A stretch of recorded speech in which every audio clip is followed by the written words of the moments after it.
गुरु प्यारी साध संगत जी, प्यार भरी राधा स्वामी जी, साध संगत जी, आज की वीडियो को पूरा ज़रूर देखिए। अगर वीडियो अच्छी लगती है तो वीडियो को ज़रूर लाइक और चैनल को सब्सक्राइब करना मत भूलिएगा। साध संगत जी, आज की जो साखी है वह सच्ची घटना पर आधारित है। तो साध संगत जी, संगत से यही दरख्वास्त है कि साखी को पूरा सुनने की कृपालता ज़रूर कीजिएगा। साध संगत जी, ये जो वीडियो है वह एक सत्संगी पर आधारित है और वह जो सत्संगी था बाबा जी को बहुत ज़्यादा मानता था, इसीलिए, और वह बहुत गरीब था, लेकिन अपनी गरीबी को लेकर उसने कभी शिकवा नहीं किया।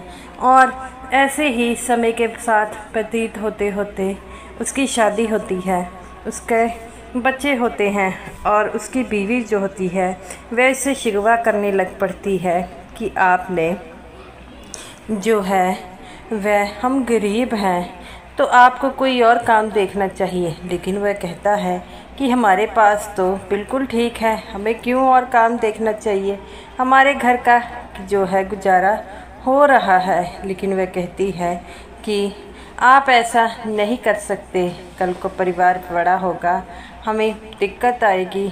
तो वो कहता है कि तू इस बात की चिंता मत कर, सब कुछ ठीक हो जाएगा। लेकिन वह नहीं मानती, जिसके कारण वह परेशान रहने लगा और उसे कुछ समझ नहीं आ रहा था कि मैं क्या करूं।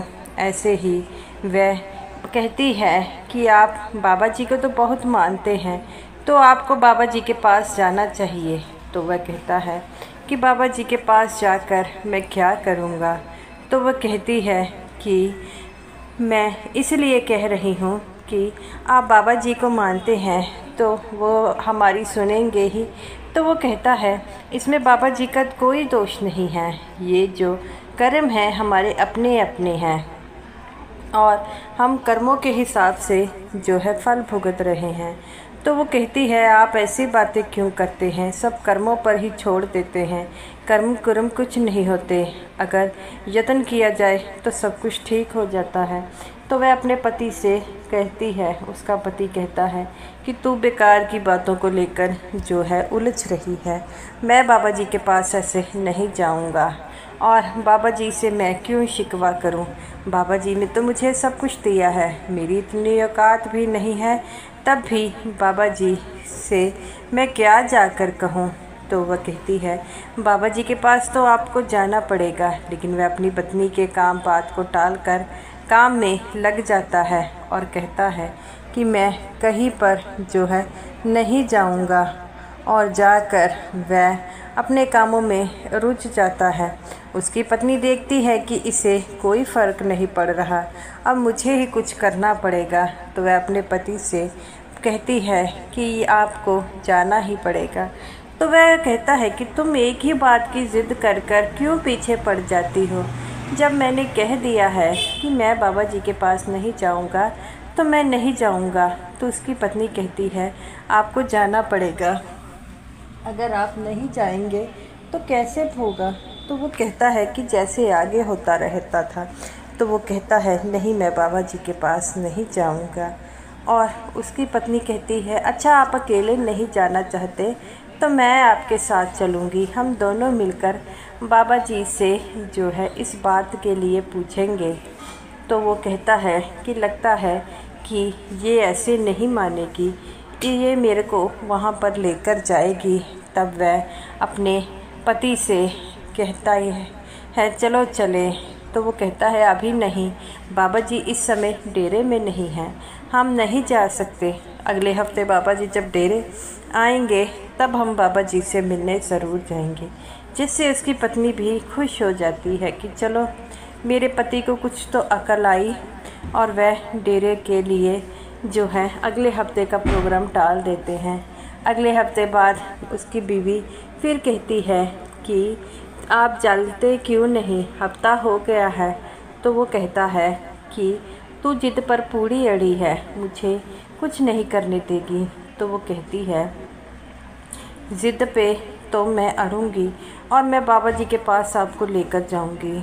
तो वो कहता है ठीक है, लेकिन बाबा जी से बात मैं करूंगा। तू कुछ नहीं कहेगी। तो वो कहती है ठीक है, लेकिन आपको बात करनी पड़ेगी। और वह दोनों पति पत्नी डेरे के लिए रवाना हो जाते हैं। डेरे में जाते हैं तो एक सेवादार से कहते हैं कि हमें बाबा जी से मिलना है। सेवादार कहते हैं कि बाबा जी अभी थोड़े से बिज़ी है।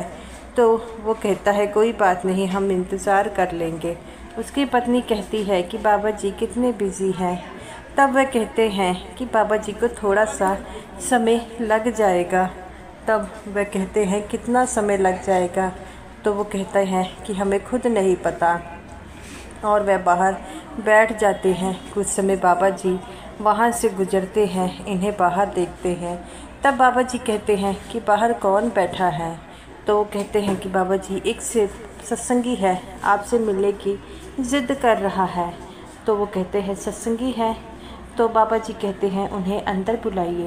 वह दोनों पति पत्नी अंदर बाबा जी के पास जाते हैं। बाबा जी को देखकर वह कुछ नहीं कहता। उसकी बीवी जो है वह ज़ोर ज़ोर से शोर मचाने लग पड़ती है। तब उसका पति कहता है कि मैंने तुम्हें पहले ही कहा था कि तुम कुछ नहीं करोगे। तब वह कहती है ठीक है, आप ही बाबा जी से बात कर लीजिए। तब वह बाबा जी को देखकर कहता है कि बाबा जी मुझे आपसे कोई शंका नहीं है, कोई बात नहीं करनी है, लेकिन मेरी जो पत्नी है वह इन बातों पर जो है वह मुझे सता रही है कि तुम्हें बाबा जी से बात करनी होगी। बाबा जी कहते हैं बेटा क्या बात करनी है बताओ और क्यों आए हो। तब वह कहता है कि बाबा जी मैं एक ही बात आपसे पूछना चाहता हूँ। तब बाबा जी कहते हैं कि बेटा कौन सी बात पूछना चाहते हो। तो वो कहता है कि बाबा जी मैं इतनी गरीबी में दिन काटे हैं, वो हम गरीबी क्यों है। बाबा जी कहते हैं बेटा ये तो सब कर्मों का चक्कर है। तो वो कहता है बाबा जी कर्मों का चक्कर है, लेकिन ये कर्म ऐसे क्यों हैं मेरे। तब बाबा जी कहते हैं बेटा जानकर कोई फ़ायदा नहीं है, जो कुछ है वो ठीक है। तो वो कहता है नहीं, मैं इसलिए पूछता हूँ क्योंकि मेरी बीवी जो है मुझे हर बात के लिए ज़िद करती है। इसे भी तो पता चलना चाहिए कि मेरे किन कर्मों के कारण और इसके किन कर्मों के कारण हमें ये दुख देखने पड़ रहे हैं।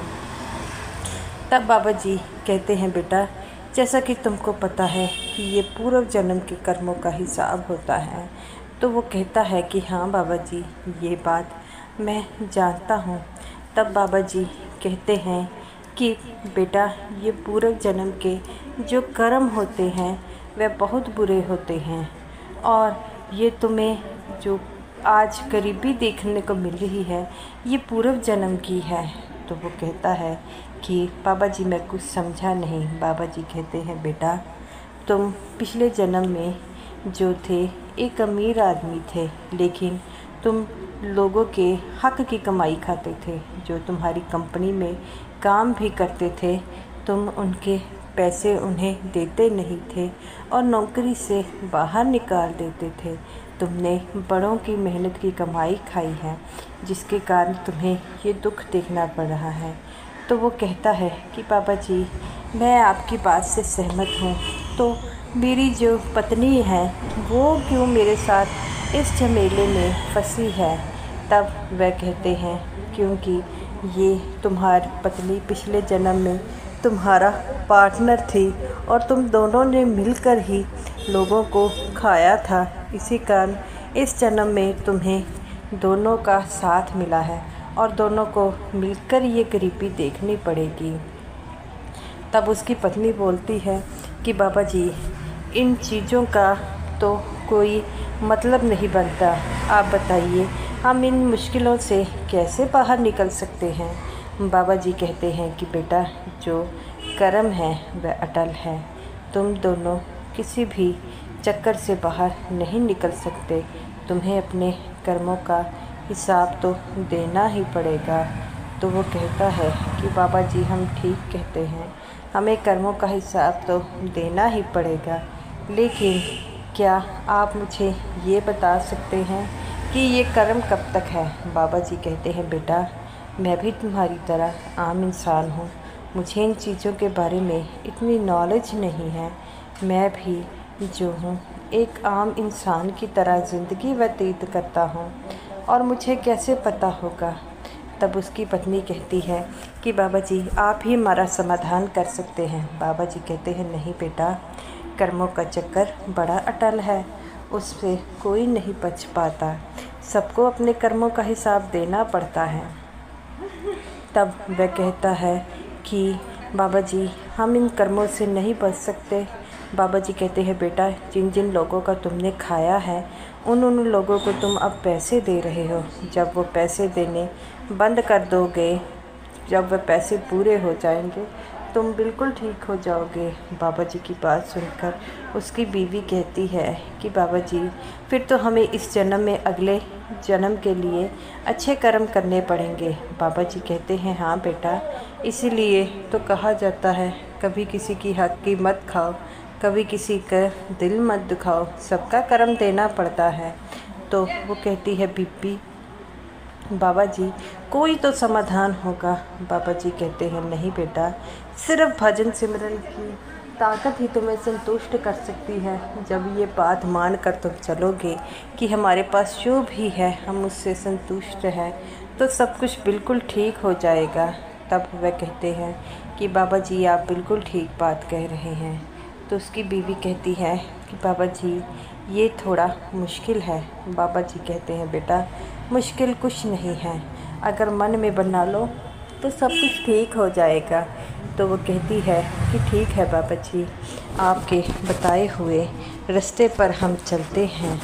बाबा जी कहते हैं बेटा और तुम्हारे पास कोई हल नहीं है, क्योंकि अगर इस बातों पर चलोगे तभी तो तुम जो है ज़िंदगी में सुखी रह पाओगे, नहीं तो कभी सुखी नहीं रह पाओगे। उनकी बातें सुनकर वह थोड़ा सा हैरान ज़रूर होते हैं, लेकिन कहते हैं कि बाबा जी मैं तो अपने पति को इसलिए ज़िद कर रही थी कि आपके पास आएंगे तो कोई समाधान निकल जाएगा। बाबा जी कहते हैं शायद तुम लोगों ने कर्मों का समाधान कोई नहीं कर पाता। कर्मों का समाधान सबसे जो है जब से सृष्टि बनी है सबसे अपने अपने कर्म दिए जा रहे हैं। बाबा जी की बात सुनकर वह बीबी कहती है कि बाबा जी हम दोनों ने मिलकर खाया है, हम दोनों ही मिलकर इसका भुगतान करेंगे। बाबा जी कहते हैं बेटा ये बात तुमने बिल्कुल सही कही है। और वह कहती है कि बाबा जी आज आपने हमें बता दिया कि कर्म सबसे बड़ा प्रधान है। बाबा जी कहते हैं हाँ बेटा, कर्म प्रधान है, वो मालिक कभी किसी को दुख नहीं देता, दुख मिलता है तो अपने कर्मों के हिसाब से। वो कहती है बाबा जी आप बिल्कुल ठीक कह रहे हैं। बाबा जी कहते हैं कि बेटा ज़िंदगी में कई तरह के अगर हमने अच्छे कर्म किए होते तो हमें यहाँ पर आने की ज़रूरत नहीं थी, लेकिन हमारे कर्मों का चक्कर बहुत भारी है, इसीलिए हमें यहाँ पर आना पड़ा। तो वो कहता है हाँ जी बाबा जी। बाबा जी की बात सुनकर उसकी बीवी फूट फूट कर रोने लग पड़ती है। बाबा जी कहते हैं बेटा रोने का कोई फ़ायदा नहीं है, बस भजन सिमरन की ताकत से खुद को संतुष्ट करो, तभी तो ये ज़िंदगी सफल होगी। तो वो कहती है बाबा जी आप सही कह रहे हैं, हम आज से ही नाम की कमाई करेंगे, जब नाम की कमाई पूरी हो जाएगी तभी हमारा कुछ हो पाएगा। बाबा जी कहते हैं हाँ बेटा ये तुम सही कहती हो और इसी तरह ज़िंदगी चल पाएगी। तो गुरु प्यारी साध संगत जी वह दोनों पति पत्नी जो है बाबा जी से बातें कर कर वापस चले जाते हैं। बाबा जी भी उनकी बातों का जवाब देकर अपने कामों में रुझ जाते हैं। साध संगत जी यही हाल हम सबका है, हम अपनी ज़िंदगी से संतुष्ट नहीं हैं, इधर उधर भागते हैं। जो कुछ मालिक ने दिया है वह हमारे कर्मों के हिसाब से दिया है और हमारे कर्म ही ऐसे हैं जो हमें सब कुछ दिखा रहे हैं। अगर हमने अच्छे कर्म किए होंगे तो अच्छी ज़िंदगी मिलेगी, लेकिन हमें बाबा जी का साथ मिला है। हम अपने कर्मों से तो बच नहीं सकते, लेकिन भजन सिमरन की ताकत से उस कर्मों का बोझ को हल्का कर सकते हैं, अपने मन को शांत कर सकते हैं, तभी तो ये ज़िंदगी आसान लगेगी।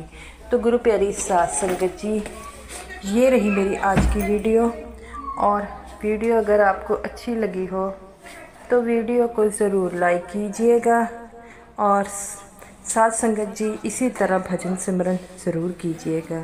साथ संगत जी आप सभी को मेरी तरफ से प्यार भरी राधा स्वामी जी।